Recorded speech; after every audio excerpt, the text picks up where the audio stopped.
In 2018, 437 people died from a tsunami that nobody predicted, nobody tracked, and nobody warned them about, because it was not caused by an earthquake. It was caused by a volcano collapsing into the sea without warning, at night, while families were asleep on the coast. That same volcano is moving again right now. By the end of this video, you are going to understand exactly what is happening beneath Anak Krakatau at this moment, and why the signals scientists are seeing right now are the same category of signals that preceded the 2018 collapse. You are going to understand why this particular volcano does not behave like any other active volcano on Earth, why the warning systems that exist for earthquakes and standard eruptions are almost useless for the specific threat this mountain produces, and why the narrow body of water it sits inside makes the consequences of a repeat event almost impossible to outrun. There is one piece of information buried inside the current monitoring data, something the Indonesian Volcanological Authority confirmed in the past week, that almost no coverage has addressed directly. We will get to that. Stay with this.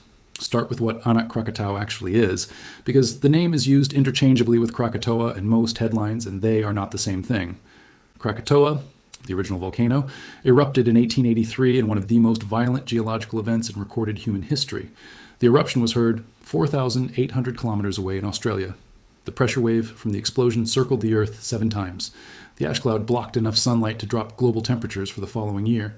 Approximately 36,000 people died, the overwhelming majority from tsunamis generated when the volcano's flanks collapsed into the sea.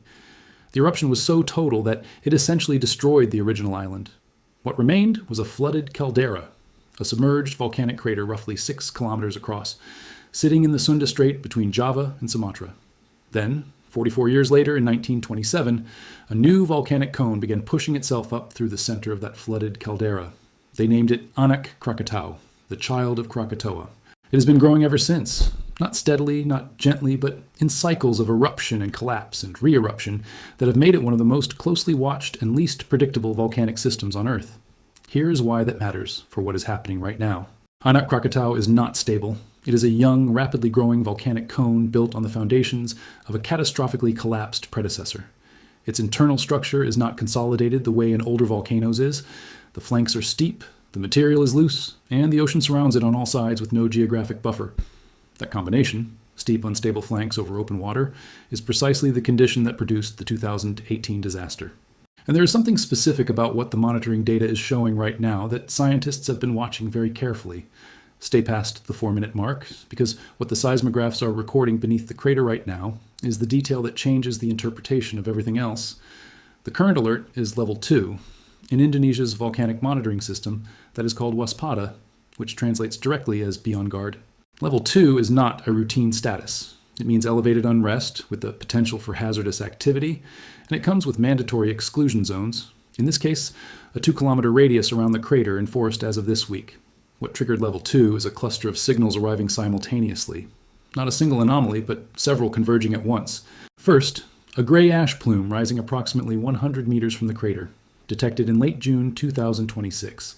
Gray ash, as opposed to white steam, indicates the presence of older, cooler rock fragments being pulverized and expelled, a sign that the vent is being cleared or that shallow explosions are fragmenting material just below the surface.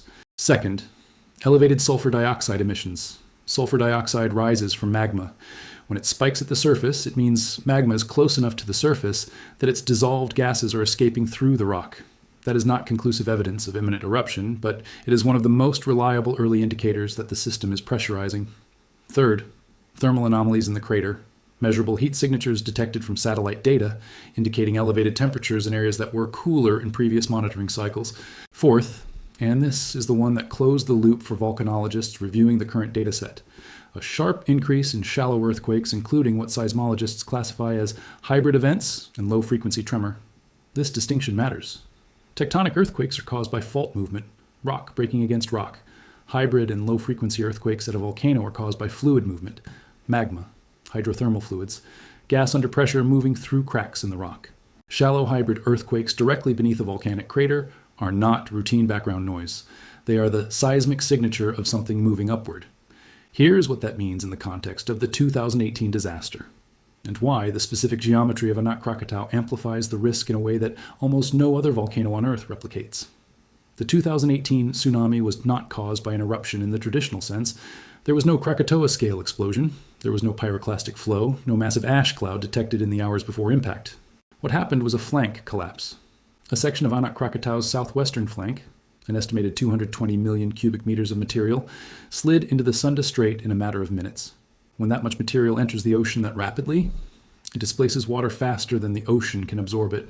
The result is a wave, not a tectonic tsunami triggered by seafloor movement across hundreds of kilometers.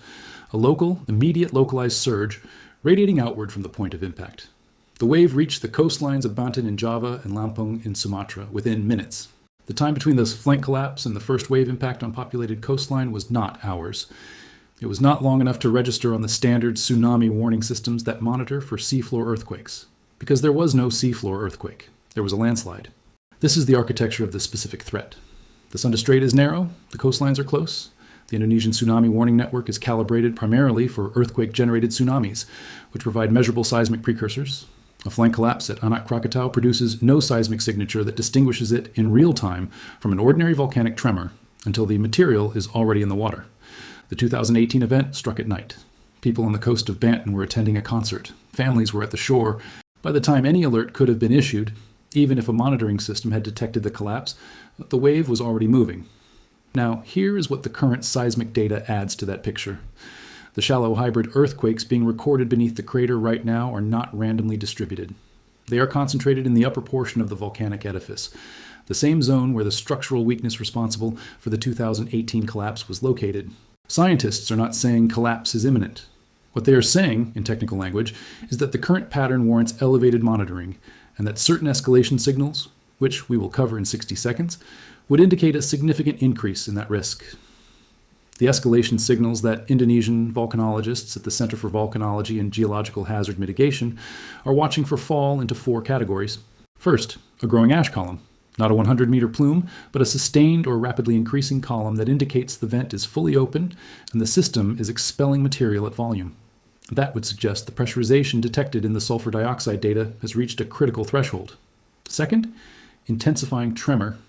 Continuous volcanic tremor, as opposed to discrete earthquake events, indicates sustained fluid movement through the volcanic system. If tremor amplitude increases and becomes continuous rather than episodic, it suggests the rate of magma movement is accelerating. Third, ground deformation. GPS and tilt sensors on and around the volcano measure whether the edifice itself is swelling.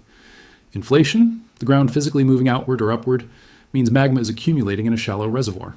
The amount and rate of inflation tells scientists how much material is being injected and how close to the surface it is accumulating. Fourth, and this is the signal that would most directly indicate imminent flank instability, visual or thermal detection of lava at or near the surface, particularly on the flanks rather than the summit crater. Lava emerging from the flank of a volcano, as opposed to the summit, means the magma has found or created a lateral pathway through the structure. That pathway can weaken the flank internally. On a steep, water-bounded cone like Anak Krakatau, a weakened flank under gravitational stress is exactly the precondition for a sector collapse. Now here's the detail from the current dataset that no mainstream coverage has addressed directly. The 2018 collapse occurred during a period of sustained eruptive activity. Anak Krakatau had been erupting intermittently for months before the December event. The eruptions were not dramatically large. They were ordinary by this volcano's standards. But the repeated mechanical stress of those eruptions on the flank material, combined with the steepening of the cone through accumulated lava and debris, is now understood to have progressively destabilized the southwestern sector over time. The current unrest is occurring during what is already a period of elevated activity within the broader context of this eruptive cycle. This is not the first alert of this cycle. It is an escalation within a sequence that has been building. Here's what the warning window looks like for a repeat event.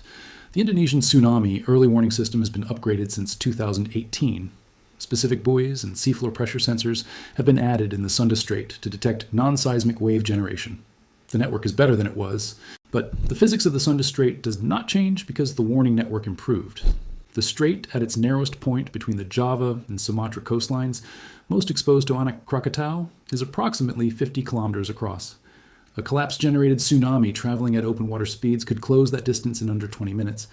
In shallower coastal water, wave speed decreases, but wave height increases, which means the wave that arrives at a coastal community is moving slower but hitting harder. 20 minutes is the theoretical maximum. Given that the detection systems still require time to confirm a wave signature, issue an alert, and propagate that alert to coastal populations, in practice, Residents of the most exposed communities in Banten and Lampung may receive a warning window measured in single-digit minutes. The 2018 event produced no warning at all, 0 minutes.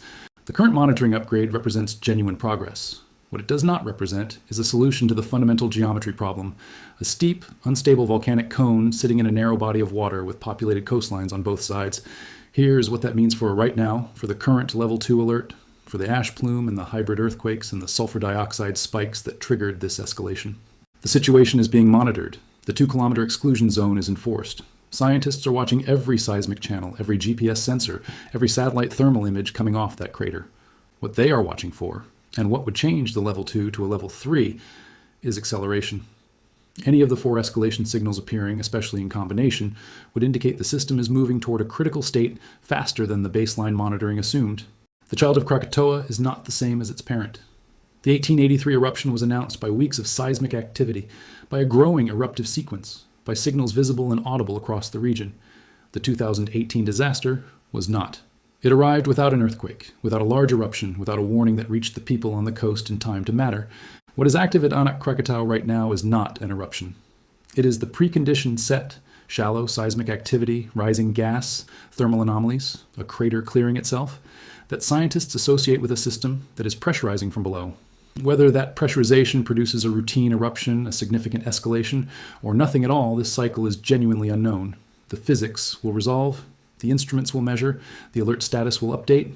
What is already resolved is this: a volcano that killed 437 people without an earthquake warning, at night, in a narrow strait surrounded by tens of millions of people, is showing the same category of preliminary signals it was showing in the months before that collapse. The people who need to understand what that means are not only the ones already watching volcano channels. They are the ones who live on the coast of the Sunda Strait and do not yet know that the warning window in 2018 was 0 minutes. If this video changed the way you think about what volcanic risk actually means, not as a geology story, but as a warning architecture problem in a region where millions of people live within that collapse radius, share it. Subscribe if you want to understand the next escalation before the headline tells you it already happened.